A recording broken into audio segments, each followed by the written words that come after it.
You're now watching Sports Bettor's Paradise on the Bet Rivers Network.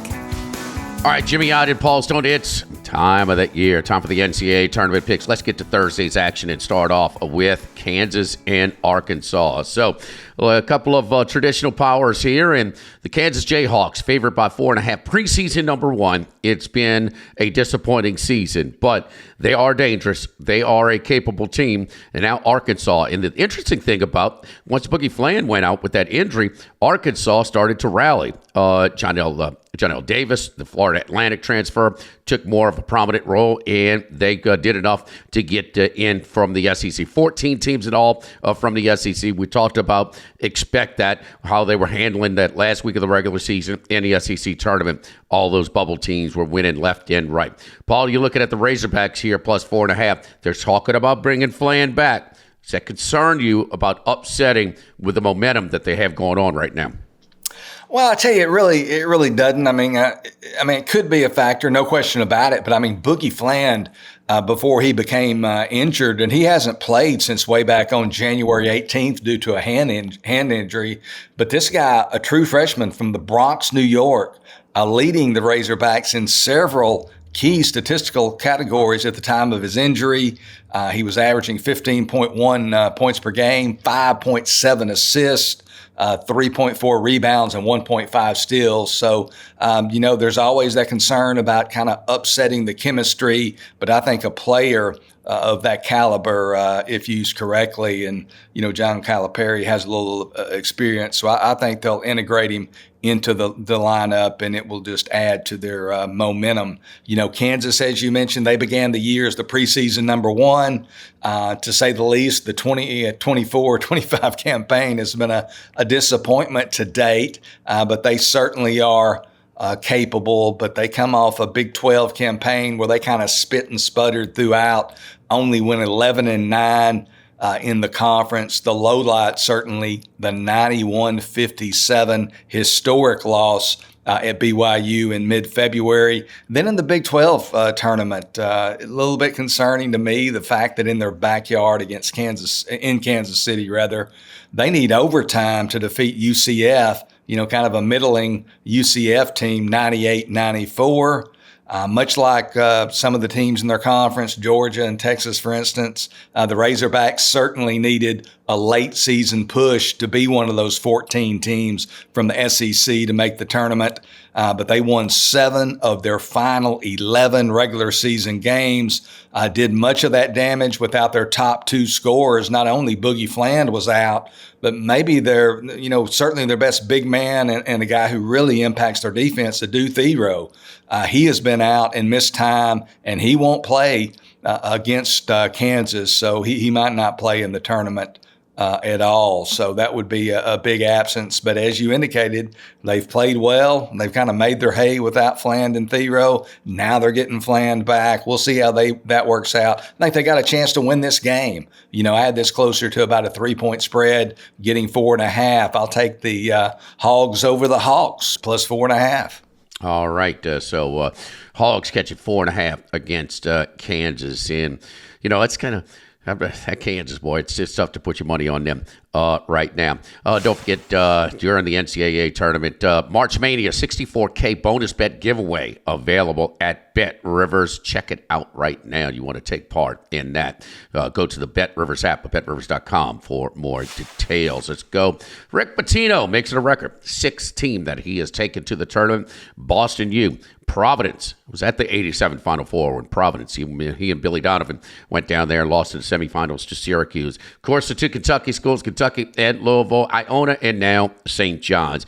18.5 is a big number. I understand that. And usually I just kind of I give extra consideration to the underdogs in this spot. They're playing, but that's fine. But this St. John's team, they have no problem with that killer instinct. And the one thing that they do is they kind of lean on you, man, and they really finish strong. I mean, Creighton was in great position, maybe even to win the game but it just zooms right past Creighton winning the game to Creighton not even coming close to covering. They just blow people out. So Marquette in the semis and also Creighton in the finals. Now, granted, they will not have that Madison Square Garden crowd at hand. That was not a neutral crowd for the Big East tournament. But this team, hey, good coach, well-coached teams get better. This is a good coach, obviously. So St. John's minus the 8.5. Rick Pitino's been on the other side, whether it's Iona or Boston or some of the others, and he's going to. His team will take Omaha seriously here. St. John's minus 8.5, 18.5 might be a little inflated, but the way this team just finishes teams off, man, the last 10 or 15 games, St. John's is covering, and they're covering with ease, Paul. So I'm going to lay the big number here. Yeah, St. John's, as you mentioned, an 18.5-point favorite over Omaha here. This game being played in Providence, and something to kind of support your position here. I like to look at the non-conference schedule, the better teams that some of these lower-level teams, lower seeds played in non-conference, because what happens is in conference, when they're playing guys their own size, they're on these 15-game winning streaks, or they've won 17 of 18, but they're not really beating anybody. How did they play against, similar class opponents back in their non-conference? And these teams are certainly not even to anywhere near close to the level of St. John's. But I looked at 5 teams that Omaha played in the non-conference, those being UNLV, Southern Utah, Alabama State, Abilene Christian, and Montana State. Again, not up to the level of St. John's, but they lost to those 5 teams by an average of 16 points in non-conference. Wow. Mostly on the opponent's true home court, but still, St. John's a little tougher out than those 5. I think St. John's probably rolls by 20-plus here. All right, let's move on. We got Gonzaga is in the tournament again, but maybe one of the ugliest games I've seen all year in that final at the Orleans between themselves and St. Mary's, combining for 1 for 31 from three-point range. Zags here, 6.5-point favorites over the Georgia Bulldogs. Mike White in his 3rd year in Athens, probably under a lot of pressure. Make the tournament or out. And he was out before they started that late season run. That big win against Florida, road win against Texas, with Columbia, where a lot of people have struggled this year, and finishing off Vanderbilt by double digits to close out the season. Georgia Bulldogs catch at 6.5 against Gonzaga in Wichita, Paul. First of all, you have to really respect what, Mark Few and what he's accomplished at Gonzaga. 26 straight appearances in the NCAA tournament. In Spokane, they say 27 because when the 2019-20 tournament was canceled due to the pandemic, Gonzaga had already qualified for the NCAA tournament, so they say 27. The NCAA, I think, only recognizes 26 straight, but it's quite the string. In any case, this is a team that played for the national championship back in 2017, losing to North Carolina, and then again in 2021, losing to Baylor. But I'm not sure this is one of his finer additions there at Gonzaga. Don't get me wrong, they're good, but some years, they're scary good. They're capable of really beating teams and beating them badly. I think they've performed below market expectations this year for the most part. That's not some great revelation on my part, but case in point, since the beginning of December, the Zags just 7-15 against the spread. Their opponent in this game from the Southeastern Conference, as you mentioned, Georgia, they were certainly on the outside looking in for most of the year as far as the big dance. Then they closed the regular season with 4 straight victories. 3 of those victories over teams in the NCAA tournament. Of course, as you mentioned, the most notable being that 88-83 victory over Florida back on February 25th when they got out to a big lead from the get-go and then kind of had to hang on for dear life in beating the Gators. I'm going to take in this game an ascending team with those SEC battle scars, as I like to say, getting a half dozen and change. I'll take Georgia plus 6.5 over the Zags. Yeah, Zags with EK and Nembhard are coming back. A lot of people thought they were going to be much stronger this year, but not the case. Losing by multiple games the regular season championship to St. Mary. St. Mary swept them, and of course the Zags lost to San Francisco as well. Georgia would not be out-athleted in that game, certainly. So, but it's a program that's got a lot of tournament experience against a program that does not. Drake and Missouri here. So we're going to Missouri SEC versus Missouri Valley Conference champions here, the Drake Bulldogs. Drake Bulldogs, call it D2 Drake, because they lost their coach. He went to West Virginia, took his son there. But then this coach comes over from D2, brings up a host of D2 players. They rip off 30 wins. So 30-3 for the Drake Bulldogs. And that just says it all for you. They like to slow it down. This will be a battle of pace. It's easier to slow it down than it is to speed it up. Missouri wants to get up and down. And boy, the turnaround at Missouri and Columbia, Como, is certainly impressive. So another coach who was on the ropes. You have to be if you go 0-18 in the conference one year. And they flipped it around in the toughest of conditions. Historically tough league, the SEC this year. But again, I like to, especially with the long timeouts, the crowds can be a little bit indifferent in these early rounds. Yeah, places like Omaha and Dayton and Albuquerque are full, but some others, not so much. So Drake here plus a 6.5. I think that's a lot of points against Missouri, who they will have their own kind of new first-time jitters playing in the NCAA tournament as well. That's too much for a 30-win team to handle there. Yeah, I mean, Drake and both these teams really just tremendous stories this year. I mean, I'll start with Missouri. Like you said, 0-18 last year in the SEC, and they've just rebounded and shown how quickly you can reload in today's climate of college athletics. One of the better stories in college basketball this year. And they face a Drake team, like you said, that had lost their head coach and their top player to West Virginia, but they hire a coach from Division II Southwest Missouri State who brings, I think, about 4 of his best players with him to Drake, and they just had a storybook season, win 30 games. And I hadn't played it yet, but I'm kind of with you here because this Drake team, by one service that I saw, and maybe even multiple services, of the 364 teams in Division I basketball in tempo, they rank 364th. So they play really slow. They can condense the game. I think that can be frustrating to a team that likes to get up and down and play athletic. It's hard for them to get into rhythm and into sync and play the kind of basketball that they want to play because that other team won't come out and play with them. And, Drake could make this, kind of an ugly game and, keep it in the 50s or the low 60s, and 6.5 with their kind of pace seemed like a pretty good chunk of points.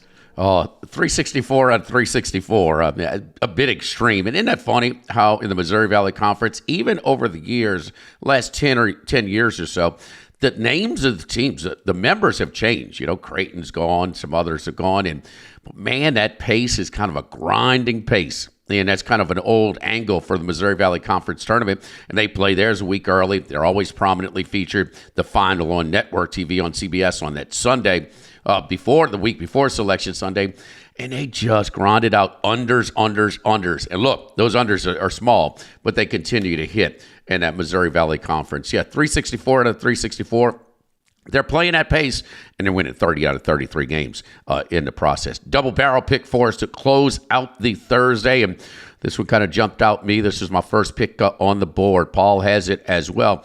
Another one of those SEC teams, Texas A&M, Buzz Peterson, his third team that he's taken to the tournament.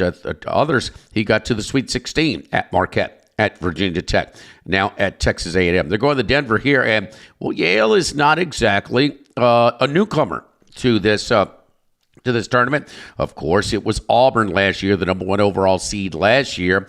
This year, that got beat in the first round by the Yale Bulldogs. And a couple of things here. First of all, there are some guys back from that team, and it starts off with John Poulikides.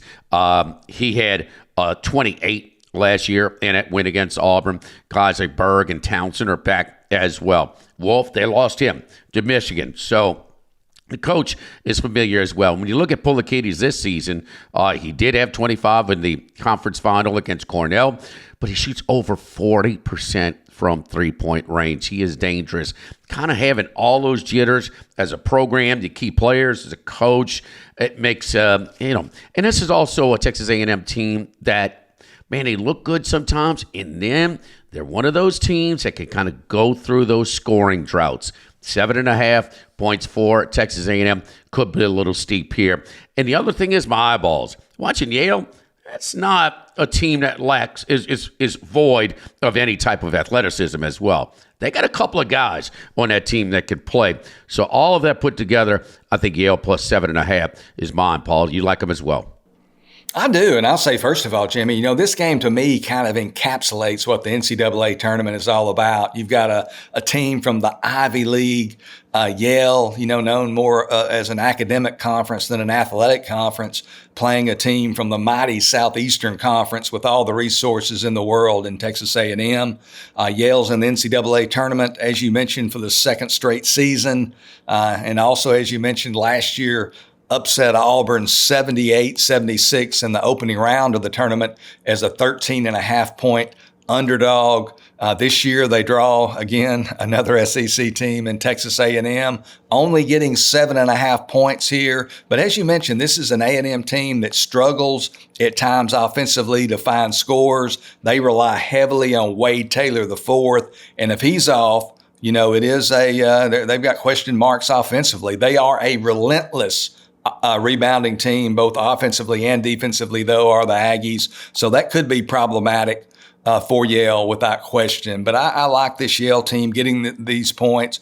And another thing I'll add, Yale won't lack for confidence. Sometimes it's one thing talking and telling the media, hey, we're going to go out there and shock the world. We're going to we feel like we can play with these guys, blah, blah, blah, blah, blah. But maybe deep down inside, you don't have any reference point because you've never done it.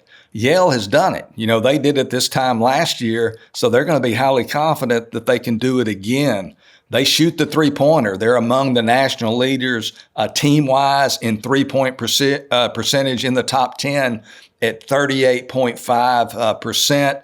You mentioned their 6'6" shooting guard, their main marksman, John Poulikitis. Poulikitis not only this year hit slightly over 40% from beyond the arc, he's hit over 40% in each of the last 3 seasons. So this guy is a consistently strong three-point shooter at 6'6". He's tough. Even as those guys lunge out at him, leap out at him, he'll be able to get his shot off.